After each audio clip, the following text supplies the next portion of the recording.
I'd like to welcome you all back to the channel. Yesterday we posted a video looking at the quarterbacks in the 2021 NFL draft, ranking them, giving my reasons, and then talking about where they could fall in the draft. Really enjoyed making that video because I got to look through stats and data, and I thought I would do a similar video today, but for the wide receivers. This year's wide receiver class, in my opinion, could be one of the greatest of all time. To me, it looks deeper and better than last year's, and trying to pick a top 5 is really difficult. But today, with the help of a few players in the AA chat, their opinions, especially Roger, we're going to look at the top 5 players in the draft at wide receiver and an honourable mention that I think will be a special pickup early in the second round. So without anything else, let's get right into the video.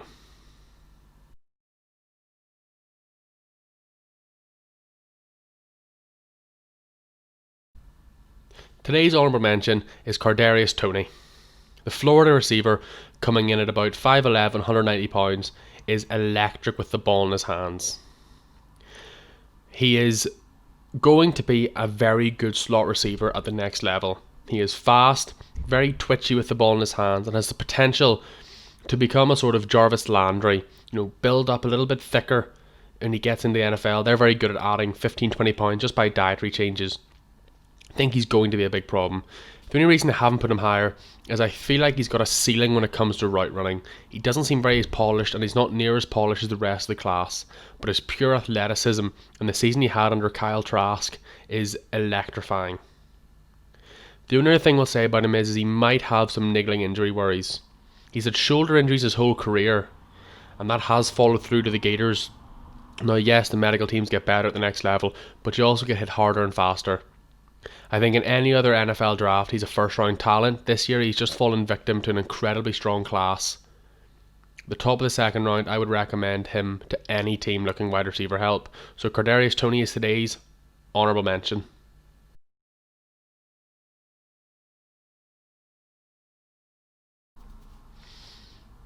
At number 5, we have Dale Murr out of Purdue.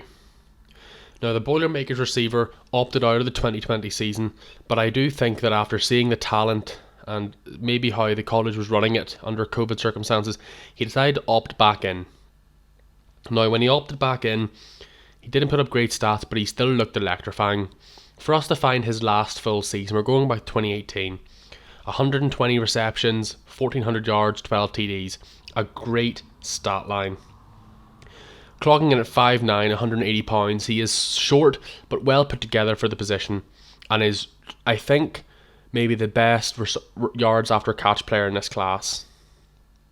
When he joined Purdue, there was talks about is he a running back, is he a wide receiver, because he's that elusive in the outfield. And that's how Purdue used him. Yes, he can run deep, he's a surprisingly good route runner as well. But his real ability came when getting the ball to him short and in space on screens, on under routes, and letting him run forward.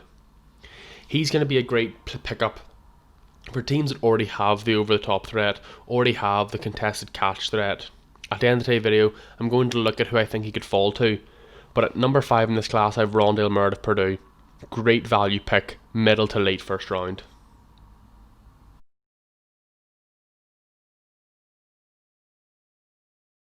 At number 4, I have Rashad Bateman. Now, Bateman played in Minnesota last year with Tanner Morgan, a quarterback who could also be drafted, and in his time in Minnesota posted just under 150 career catches, 2,500 yards, and 19 touchdowns. He is a monster of a man. 6'3", 215 pounds, he's very well put together. His strengths are the contested catches, the deep balls. But the problem is, when it comes to the NFL, there's no longer the subpar cornerbacks. Bateman has a great pair of hands, and this year was proven as he was he was college football's most effective third down player. Over 40% of his receptions this year were on third downs, and it shows the trust he built up with Tanner Morgan. His drop weight was very low, and his catch radius is humongous. He has great agility and balance. If he goes up to catch the ball, he can still take a hit and come down with it, and I think he's a very good possession receiver. His issue lies in his speed. Touted to be running a 4.55 or a 4.6. It's not slow by any means, but it's not the top end speed that receivers these days want. I think he's probably the opposite to Dale Murr, and the two of them would be great if they fell to the same team. That won't happen. But I think there's many teams that may already have the short, after catch receiver. I want someone who can play the outside, keep DBs honest, break press coverage. And I think Rashad Bateman's a great choice for that. So Rashad Bateman's my number 4 in this year's NFL draft of wide receivers.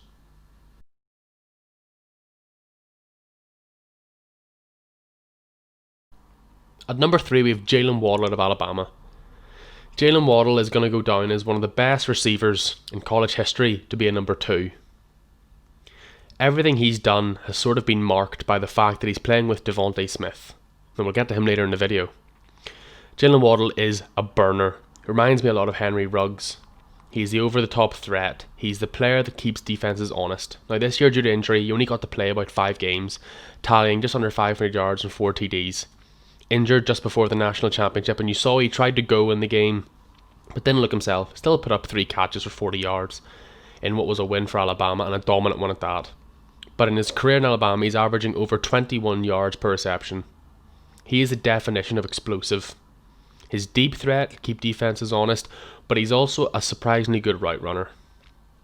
This isn't a case of your Jakeem Grants or someone who's going to run a straight line. You just have to stay on top of him.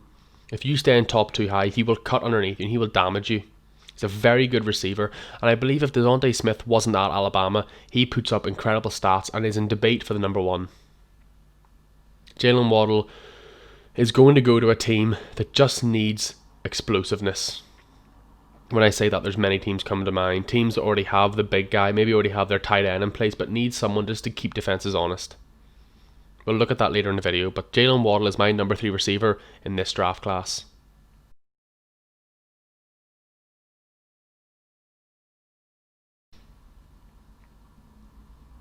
At number 2, it was a tough one. And I said recently that I don't let one game define a player. I don't let one game change my rankings. But I do let a season. For that reason, Ja'Marr Chase is my number 2 receiver in this draft class. The LSU receiver didn't play this year, opting out due to COVID, but his last season was under Joe Brady and Joe Burrow in a national championship year in 2019, posting just under 2,000 receiving yards and 20 touchdowns. He is electric. He has great hands. He's touted to be running about a 4.4 40, and he is truly brilliant. Him not playing this year has damaged his draft stock, but only in the sense that other players have came out and put up astounding numbers. If I told you last year that Ja'Marr Chase would be the number 2 receiver, you wouldn't have believed me. But that's the way the league has went. Ja'Marr Chase is a number 1 receiver on NFL levels. I think any team needing receiver help of any kind will pick him up. He can play the outside, he can play the slot, he can play the contested balls, but he's also explosive with the ball in his hands. He truly is a well-rounded receiver. Physically, he's very well put together. He is Burrow's number 1 target. And you saw how Burrow translated. And I think the bigger point is that at LSU, he was better than Jefferson. And you saw he's dominated the league. That is the one thing that might put him number 1 in this class, is that he was already better than who I believe is the rookie of the year. But for me right now, the number 2 receiver in the class is Ja'Marr Chase out of LSU.